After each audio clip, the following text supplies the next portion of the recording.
Hello, everyone. This is Cookies, and I've got another turn from the second game of the second round of Lucid's tournament. Let's go ahead and dive on into it. I'm not anticipating a very busy turn. We're still watching Calum wrap up the cleaning up operations for Tianqi. And unless Marignan makes a big move, I'm not anticipating anything crazy happening. Although I am looking forward to the potential battle between Agartha and Atlantis. Even if the Agartha player has kind of given up and they've started staling a fair amount. Alright.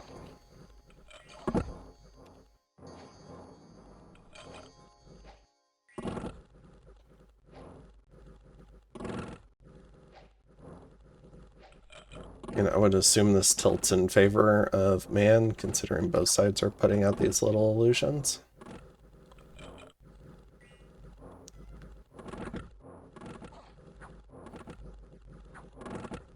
What's your fatigue at? 82.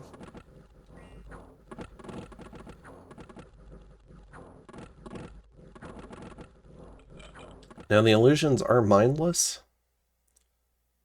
So if I remember right, they cannot actually hurt each other,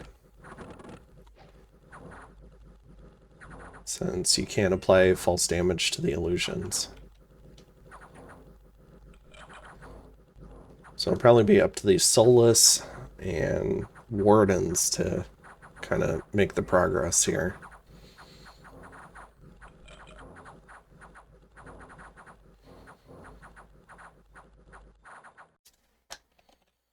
There we go.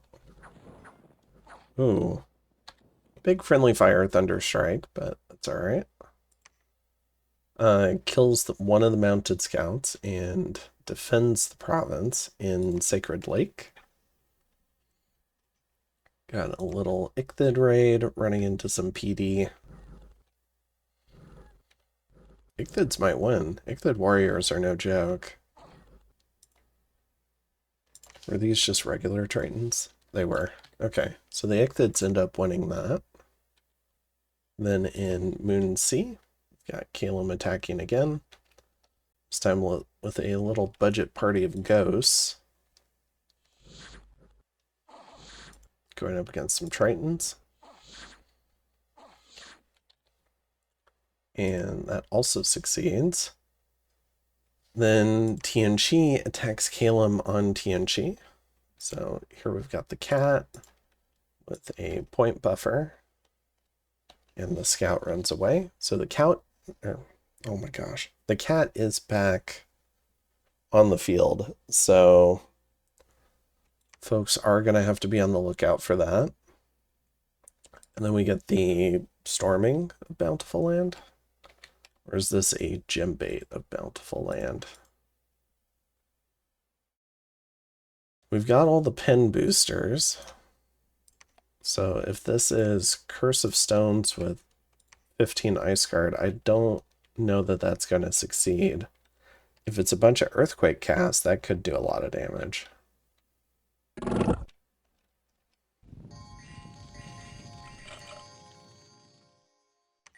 I believe that is Earthquake. Okay.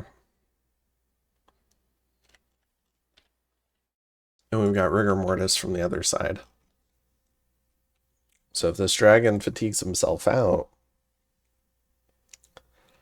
it could be good night for the dragon. It would be a little bit sad if he lost another Earth Path, although I think he can still... A fair number of the Earth Globals are only Earth 6. Stuff like Riches, Earthblood Deepwell. I think they're mostly like Earth 6. But yeah, it's starting to get into the territory of maybe not wanting to lose too many more paths off the dragon if you don't have to. But let's see how it goes.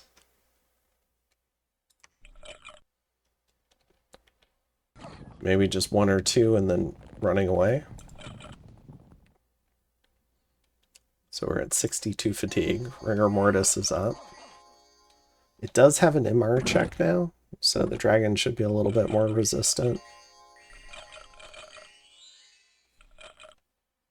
Okay, does one cast and fails. I think. It does get off a full gem bait, so Darkness and Rigor Mortis. So empties out most of the death gems from the Necromancers. This is a disadvantage of taking this fight inside the fort rather than just attacking out. Which I think Agartha might actually win, so it would have been nice to see him sally out, but I think he's kind of giving up. Let me see if he staled this turn.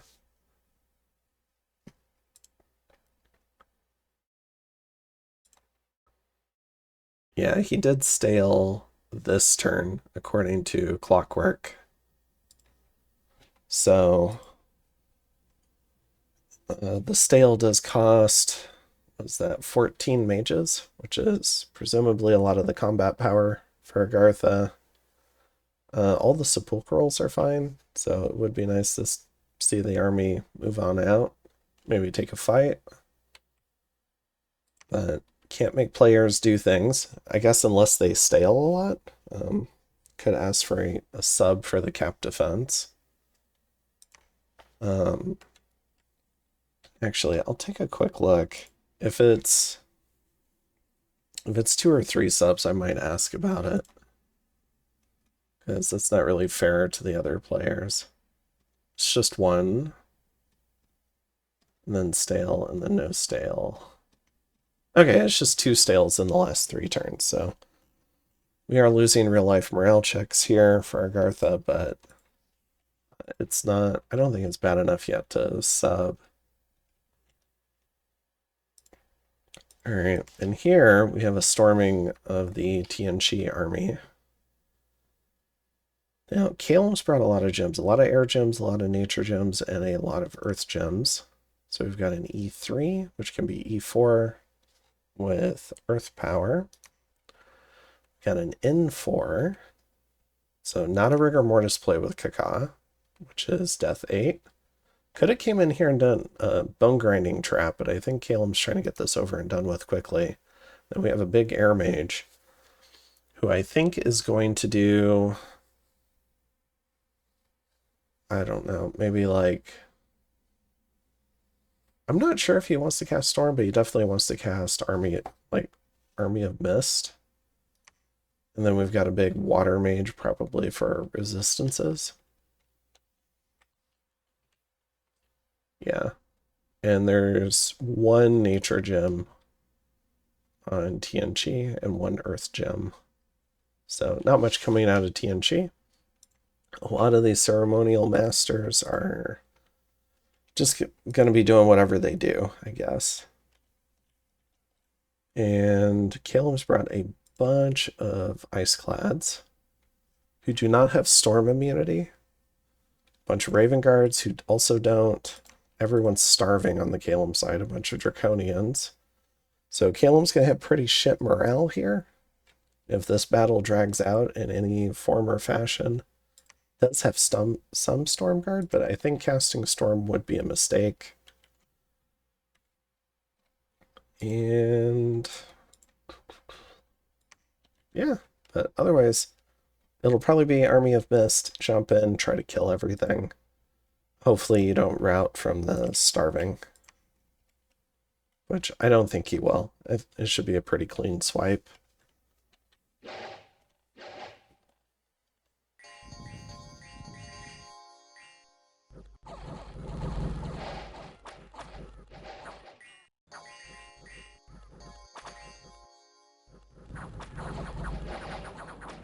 Here comes Army of Mist.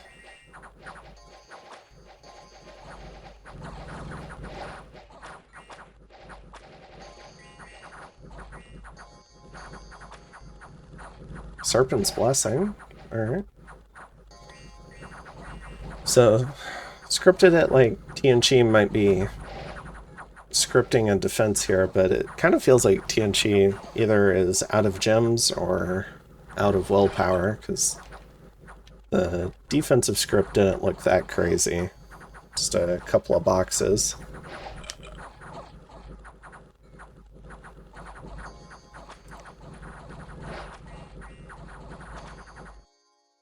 Did he get a protection spell off? He didn't.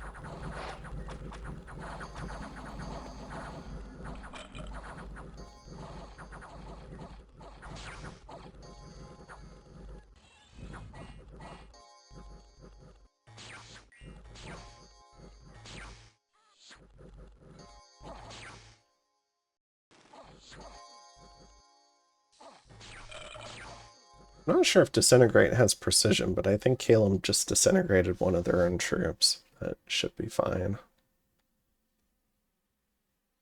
Alright, so for Walnut Woods, we have the complete wipe of this TNG force. Loses 35 Raven Guard, 11 Storm Guard, 7 Draconians. Honestly, pretty cheap for all the stuff he killed, including 17 Ancestor Vessels. Who do have a magic attack bow, at least, although the Lance and Falchion are not. So, didn't lose any mages, which is what's important, and takes the fort. And then, let's see, we've got the storming of Agartha, and there's no one home. So this should just be Atlantean troop quality slowly breaking through. He's added evocation support to try and take care of the crossbows on the walls. Does do that. Did have a little bit of friendly fire there, but that's fine. It's worth it to kill the crossbows. And that's that. So Agartha is taken, loses 3 Ice Guard, 2 Sacreds, and 1 in Sleeping. And then we've got an Indy attack against Marignan. Alright. So, in terms of the underground, let's see, we've got one last TNG province down here. It's a fort called the Halls. There is a group of Stormguard heading its way, although it might not be enough to actually take that and siege it down. There's a lot of Shade Beast there, but Stormguard should be pretty good against Shade Beast. They have magic weapon attacks. Otherwise, TNG did free his capital this turn, so still playing a pretty active defense. Still has, I think, his main army here in Coast Haven, so it's close enough to help out TNG as well. And he's also securing the income of both, which is, I don't know, something like 700 gold, should be able to pay for his army. Let's see, where was... All right, and Walnut Woods is what he lost, which was a lot of the gem income. But he might just be out of ammunition, and then those mages didn't get out in time to maybe get back to the capital or Coast Haven. We do have an assassination here. We have the Bugius 11 MR assassin from I think this is TNG. Yeah. So he's got an armor hat, boots of the spider, black heart, bottle of living water, and a coral blade. Would still consider using his short bow, and he was just given this coral blade, so he hasn't had a turn to go up to his max HP. So really needs this assassination to succeed. There we go. So I guess kills a man mage there. And then man's also got Ufinred cracked. So man gaining a fair amount of territory here. Getting Sermiak, potentially getting Ufinred and Felden Forest. So that'll put man at 4, 5, 6, 7 forts, which is a pretty significant position for being kind of like a, I don't know, last place once Atlantis and TNG get knocked out. However, that likely means that, you know, I don't think anyone will be going out of their way to try and kill him. I presume still that Atlantis and Calum are going to have to fight Marignan, because they're not going to want the blood power to scale. think this was the other assassination, yeah. And what that means is man will be in another prime position to vulture, potentially getting a throne like Walden to help keep the game alive. Possibly Questria. He could try to get in there and get bought off, and then I don't know, he could backstab one of the other players, or he could just try to take some of the heartlands from Marignon, and then we could end up with a three-way fight. I don't know that anyone else is in a position to try and throne rush. I guess Calum borders Gold Mountains. Also has a border with Packwoods and Kinnan. And I guess technically with Felden Forest and Range of Faith. So Calum's also in a position now where they could attempt a throne rush. They've got, it's easier for them, I would say, to attempt a throne rush because they've got birds.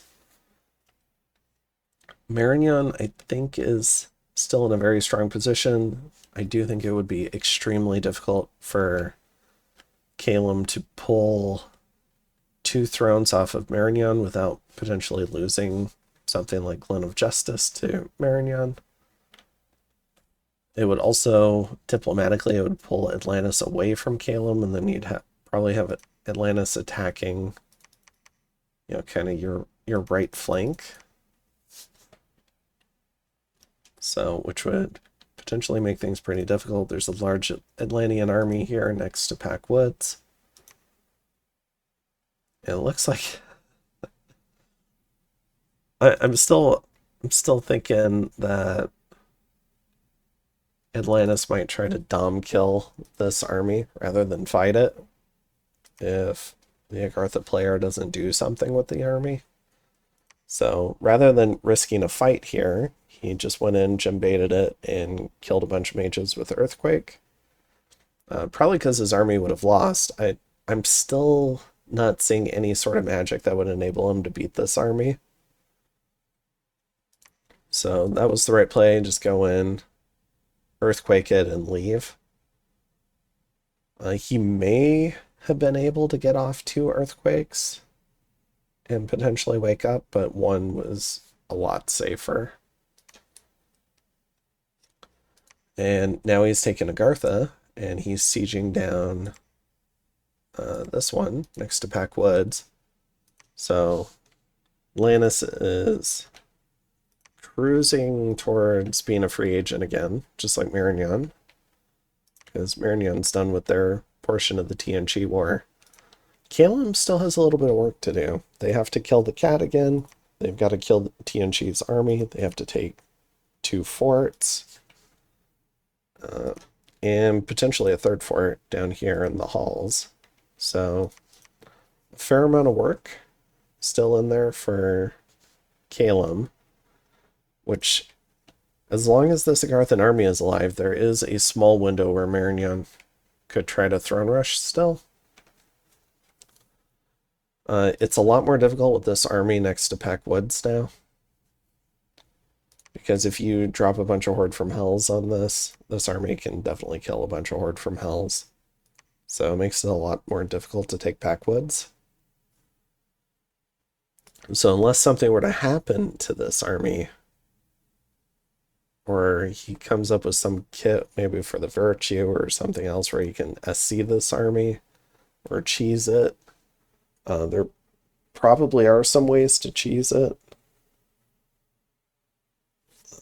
It's going to be extremely difficult to throne rush, though, especially trying to crack this fort and all the bullshit that Calum can do.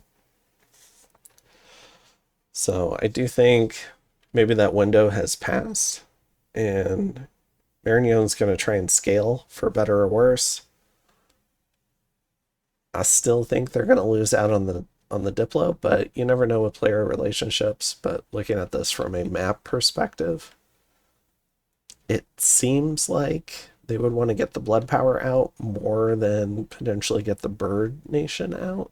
But you got to be really careful about a Calum Throne Rush as well. Or if Caleb gets 1 or 2 thrones, they could really start looking at a throne rush. I still think this is difficult for Atlantis just because they have... Their armies are concentrated in one spot. They have fewer armies than Marignan and Caleb. And their armies are a lot slower. Or at least they don't seem to have really fast moving components. Like Marignan's got devils and imps. Horde from Hell magic phase. Caleb's obviously got a lot of map move. So I do wonder if maybe Man and Atlantis can work together to try and check the other 2 players. But that's a very dangerous game to play. Because then you might end up with Marignan and Caleb just trying to kill those 2 players. But you could try to check one, like take bites out of them, and then try to rotate and check the other one. If I were doing that, maybe I would start with Marignan against Marignan. That still seems really difficult, though. So I still think this is primarily a 2-horse race between Marignan and Caleb. So we'll have to see what they end up choosing. Atlantis and Man can certainly play Kingmaker, though. And Atlantis isn't that far behind Marignan and Caleb. I think they've got just those disadvantages for trying to push for a win. They do have 2 thrones. They border a 3rd. They could potentially go for this one, but Marignan cut them off from Gold Mountains, so they don't have any sort of border with that.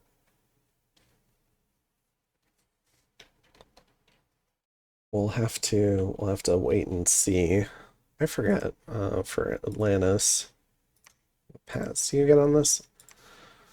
So they do get the paths for Winds of Death spam.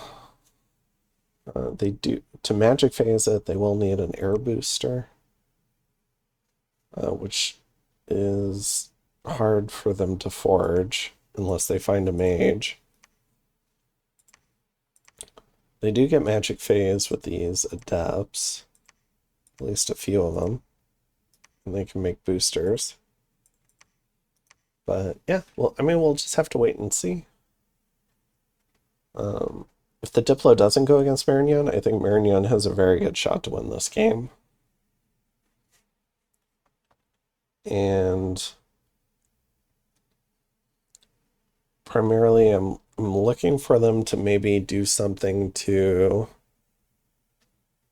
spoil Caleb, or try to maybe throw the threat light onto Caleb.